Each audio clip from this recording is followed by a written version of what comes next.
And it is a joy that I'm able to see so many young people here in this meeting. మరి ఈ యొక్క కూడికలో ఎక్కువ మంది యవనస్తులను చూడటం ఎంతో సంతోషకరంగా ఉంది. That is the statistics in India. మరి India is young. India is becoming younger. మరి లెక్కల ప్రకారము భారతదేశంలో యవనస్తుల సంఖ్య ఎక్కువ ఉంది. And average age is low, and also it is said 60 to 65% of the Indians are less than 30 years old. 60 నుంచి 65% వరకు భారతదేశంలో ఉన్నవారు 30 సంవత్సరాల కంటే కింది వయస్కులే. That means India is young. దాని అర్థము భారతదేశం యవనము. New Jerusalem is young. నూతన యెరూషలేము కూడా యవనము. చాలా సంతోషం. చాలా సంతోషం. So young people are important in the house of God. దేవుని యొక్క మందిరంలో యవనస్తులు ఎంతో ప్రాముఖ్యమైన వారు. You are our future. మీరే మా యొక్క భవిష్యత్తు. You are our you should be a godly generation. మీరు దైవికమైనటువంటి జనాంగముగా ఉండాలి. So I have a lot of burden for the young people. నాకు యవనస్తుల విషయమై చాలా భారం ఉంటుంది. And young people are being used by the world so much. యవనస్తులు లోకములో బాగా వాడబడుతున్నారు. లోకమంటే పాపమని కాదు, not sin, but world, the companies and all, they want young people. They don't want old people like this. They will say go away, retire, go, enough antar. లోకం అంటే పాపమని కాదు కానీ లోకంలో ఎక్కువ శాతం యవనస్తులను వాడుకుంటారు. మాలాంటి పెద్ద వయస్కులు వస్తే అవసరం లేదండి. They tap your talents, capability, everything, no? They make you to work.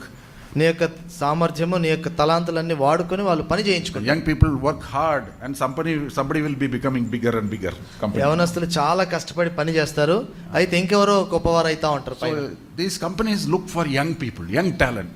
ఈ యొక్క కంపెనీలు అన్ని కూడా యవన తలాంతు కలిగిన వారి కోసం చూస్తారు. God needs you also. ప్రభుకు మీరు అవసరం కూడా. House of God needs you also. దేవుని మందిరానికి కూడా మీరు అవసరం. And young people have a lot of ambition in their life. ఇంకా యవనస్తులకు వారి జీవితాల్లో అనేకమైన గురి గమ్యాలు ఉంటాయి. They have got some aims, good job. మంచి ఉద్యోగం తెచ్చుకోవాలనే గమ్యం. Then after that when you are in college itself you need a bike or a scooty కదా, two wheeler కావాలి. కాలేజీలో ఉండగానే బైక్ స్కూటర్ టూ వీలర్ కావాలి. Especially young brothers, bike will be like this initially. ఆరంభంలో bike ఇట్లుంటది, తర్వాత it will be like this, తర్వాత ఇట్లా అయిపోతుంది. అదేమో I don't know what that kind of bike is. ఆ బైక్ ఏమంటారో తెలియదు కానీ మొత్తానికి. So two wheeler, then after some time ద్విచక్ర వాహనం, తర్వాత four wheeler కావాలంట. 4 చక్రాల వాహనం. Four wheeler, they look for a four wheeler. 4 చక్రాల వాహనం కావాలి. So in your spiritual life also you need a four wheeler straight away, okay? మరి నీ యొక్క ఆత్మీయ జీవితంలో కూడా 4 చక్రాల వాహనం కావాలి. So I'm going to tell 4 thoughts before we go into the message. దేవుని యొక్క వర్తమానంలోకి వెళ్ళక మునుపు 4 విషయాలు. Like a four wheeler to run on the road. రోడ్లో 4 చక్రాల spiritual life to go forward. ఆత్మీయ జీవితంలో కూడా ముందుకు వెళ్ళడానికి 4 చక్రాల వాహనం. First is, మొట్టమొదటిది, I'm going to tell about one relationship. ఒక సంబంధం గురించి చెప్తాను. One relationship is very very important. ఒక సంబంధము చాలా ప్రాముఖ్యమైనది. Young people look for relationships, no? యవనస్తులు relationship with somebody. ఎవరితో ఒకరితో సంబంధంలో ఉండాలనుకుంటారు కదా. ఆన్లైన్ గానీ ఎక్కడైనా somewhere relationship కావాలి. ఆన్లైన్ లో గానీ ఎక్కడో ఒక దగ్గర సంబంధంలో ఉండాలి. You need one heavenly relationship. అయితే పరలోక సంబంధమైన ఒక సంబంధం. That is relationship with God. అది దేవునితో. You should be connected to heaven. మరి దేవునితో సంబంధం కలిగి ఉండాలి. Job chapter 22 and verse 22. Just note down. యోబు గ్రంథము 22వ అధ్యాయం. It talks about one relationship which is required, thereby good shall come to you. మరి నీకు మంచి జరగాలంటే, మేలు కలగాలంటే నీకు కలిగి ఉన్నటువంటి మంచి సంబంధం గురించి అక్కడ రాయబడింది. Secondly, రెండవదిగా, one book is required in your life. నీ జీవితంలో ఒక పుస్తకం అవసరమై ఉంది. Book of this life. జీవితానికి కావాల్సిన పుస్తకం. The word of God. దేవుని యొక్క వాక్యం. The holy Bible, the holy scriptures. పరిశుద్ధమైన గ్రంథము, పరిశుద్ధమైన లేఖనాలు. Joshua chapter 1 and verse 8. యెహోషువ గ్రంథం 1వ అధ్యాయం 8వ వచనం. Psalm 1 and verse 2. దావీదు కీర్తనలు 1, 2. This book it should be your meditation, that 24/7. 24 గంటలు 7 దినాల్లో ఇది నీ యొక్క ధ్యానమై ఉండాలి. How can something become meditation? మరి ఏదైనా సరే మన యొక్క ధ్యానముగా ఎట్లా మార్చబడుతుంది? This book, if it has to become your meditation, ఒకవేళ ఈ పుస్తకం గాని నీ యొక్క ధ్యానముగా మార్చబడాలంటే you have to read, దాన్ని చదవాలి, you have to understand, అర్థం చేసుకోవాలి, you have to memorize, దాన్ని నేర్చుకోవాలి. see that it gets into your mind or heart. అది నీ యొక్క మనసులోనికి, హృదయంలోనికి వచ్చేటట్లు చూసుకోవాలి. The place where the word of God should be in your heart. ఆ దేవుని యొక్క వాక్యం ఉండాల్సిన స్థలము నీ యొక్క హృదయం.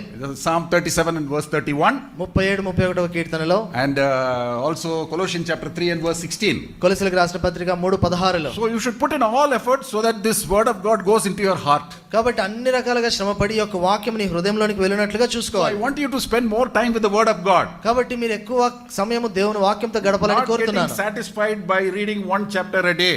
ఒక రోజుకు ఒక అధ్యాయం చదివి తృప్తి చెందవద్దు. Allot time in a day and read for hours together also.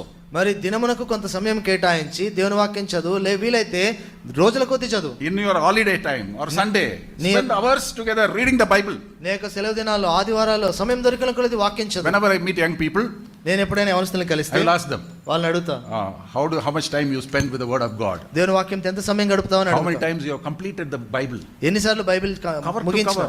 cover. How many books have you read?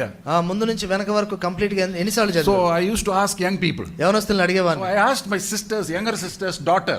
మరి అంకుల్ వాళ్ళ చిన్న చెల్లి కుమార్తెని అడిగినాడు. They were in Muscat. So I asked her one day. వాళ్ళు మస్కట్ లో ఉండేవాళ్ళు కాబట్టి వాళ్ళని అడిగినా. Then I asked her, have you completed the Bible? నేను అడిగినా, బైబిల్ కంప్లీట్ She's చేసినావా? 22 years old. 22 వయసు గల She యవనస్తురాలు. told me I have completed the Bible. ఆమె అనేది నేను Then ముగించిన. immediately she said, వెంటనే అనింది, in 40 days time I completed the Bible. 40 రోజుల వ్యవధిలో నేను దాన్ని ముగించిన. 40 days time. 40 రోజుల్లో. I was shocked. నేను ఆశ్చర్యపోయినా. Then I asked her, తర్వాత నేను అడిగినా, did you understand what you read? నువ్వు చదివింది నీకు అర్థమైందా? You know, immediately she went to the room and brought one diary to me. మరి వెంటనే తన గదిలోనికి వెళ్ళి ఒక డైరీని తీసుకొని వచ్చింది. And in that diary, ఆ డైరీలో on every day, ప్రతిరోజు కూడా she has written from what time to what time, which chapter to which chapter she read. ఎంత సమయం ఆరంభించి ఎంత సమయానికి ముగించింది, ఏ Day అధ్యాయం wise, మొదలు, day wise. ప్రతిరోజు కూడా ఎప్పుడు ఆరంభించింది, ఎప్పుడు ముగించింది How చదవడం, many ఏ chapters? అధ్యాయంలో మొదలు పెట్టింది, ఏ అధ్యాయం And అయిపోయింది. she has written a short notes about what she read. ఆ దినములో చదివిన భాగం గురించి ఒక చిన్న ఉపోద్ఘాతం లాగా రాసుకునింది. 40 days she has completed. 40 రోజుల్లో ముగించింది. I was put to shame really. నేను చాలా అవమానపడ్డాను. I have some regrets in my life. నా హృదయంలో కొన్ని నా జీవితంలో నా జీవితంలో కొంచెం రిగ్రెట్స్ ఉన్నాయి. రిగ్రెట్స్ ఉన్నాయి. వాళ్ళకి అర్థం అవుతుంది రిగ్రెట్స్ అంటే. తెలుగులో చెప్తే అర్థం కాదు, ఇంగ్లీష్లోనే చెప్పాలి. So one regret is I have not spent enough time with the word of God అని.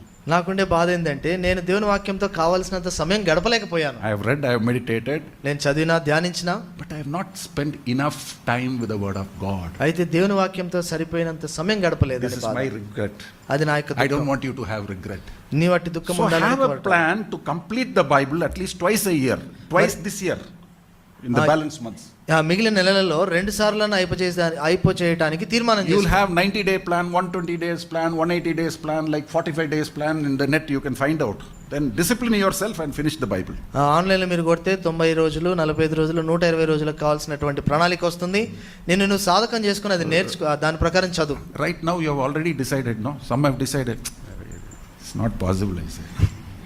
Already decision అయిపోయింది, over. ఇప్పటికే మీలో కొంతమంది తీర్మానం చేసుకున్నారు. Decide now. ఇది జరగదు, ఇది It will be a very చేయలేదు. good decision and God will bless you. మంచి నిర్ణయం ఇది, తీసుకోండి, దేవుడు మిమ్మల్ని Let ఆశీర్వదిస్తాడు. your mother and father see you with the Bible, not with a smartphone. నీ యొక్క తల్లిదండ్రులు నువ్వు బైబిల్తో ఉండేది చూడనివ్వు, ఫోన్తో కాదు. అడుగుతారు, what happened to you? What happened? ఏమైంది అంటారు. అప్పుడు వాళ్ళు అడుగుతారు, ఏమైంది నీకు అసలు, ఏమైందమ్మా. అడుగుతారు వాళ్ళు వచ్చి. అప్పుడు వచ్చి అడుగుతారు నిన్ను. కొంచెం సంతోషం ఉంటుంది, డెఫినెట్గా will be happy. చాలా సంతోషంగా ఉంటారు ఖచ్చితంగా. One book is important. ఒక పుస్తకం So అవసరం. first one relationship, ఒకటి సంబంధము, రెండవది రెండే అయిందా ఇప్పుడు, ఇంకా 2 3. మూడవది థర్డ్ one place. ఒక స్థలం. Psalm 27 and verse 4. 27వ కీర్తన 4వ వచనం, The house of God. దేవుని యొక్క ఆలయం. So you should dwell in the house of God. దేవుని యొక్క ఆలయంలో One simple నివసించాలి. thought I will give you. ఒక చిన్న ఆలోచన మీకు ఇస్తాను. Whatever activity is taking place in the house of God, you know, the program you know, no? మరి దేవుని మందిరంలో కార్యక్రమాలన్నీ మీకు తెలుసు కదా. At that time, you should not be idle or whiling away your time somewhere else. ఆ సమయంలో నువ్వు ఖాళీగా కానీ ఇంకెక్కడ కానీ నీ సమయం వెళ్ళబుచ్చకుండా చూసుకో. Note down, ఇక్కడ ప్రోగ్రామ్ ఉందా, బయట ఉందా? Some assemblies have a big board also.